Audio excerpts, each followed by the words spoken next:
આપણે કારેલાને ધોઈ લીધા છે સરસ. ધોઈને આપણે કટિંગ કરી નાખીશું.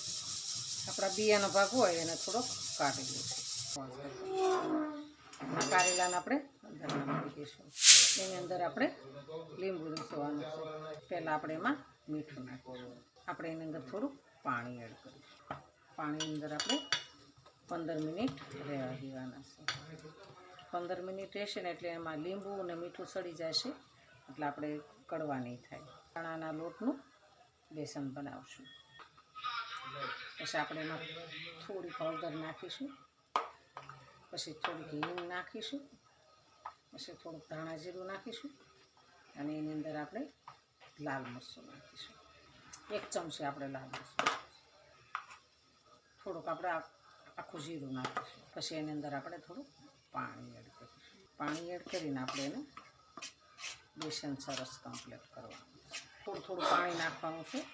બહુ ઢીલું નથી કરવાનું, બહુ આપણે કડક નથી. આપણે થોડુંક પાણી એડ કરીશું. આપણો મસાલો સરસ કમ્પ્લીટ થઈ ગયો છે. આપણે આને સાઈડમાં રાખીશું. આપણે એને સાઈડમાં લઈ લઈશું. આપણે કારેલાને જોઈ લઈશું. મીઠું ને લીંબુ ને પાણી એમાં આપણે બોળી દીધા છે. થોડી વાર રહેશે તો કોરા થઈ જશે. ત્યાં સુધીમાં આપણે થોડુંક તેલ મૂકી દઈએ. કારેલા થઈ ગયા છે કોરા, સરસ કોરા થઈ ગયા છે.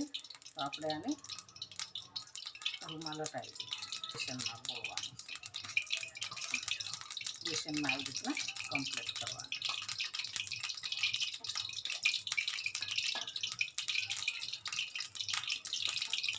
એડ કરીશું. ભજીયાના સોડા નાખીશું.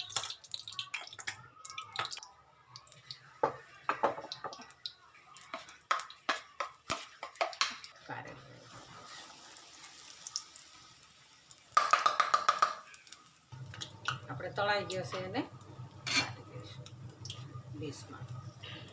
આપણે કારેલાના ભજીયા સરસ તૈયાર છે. એકદમ મસ્ત બની ગયા છે.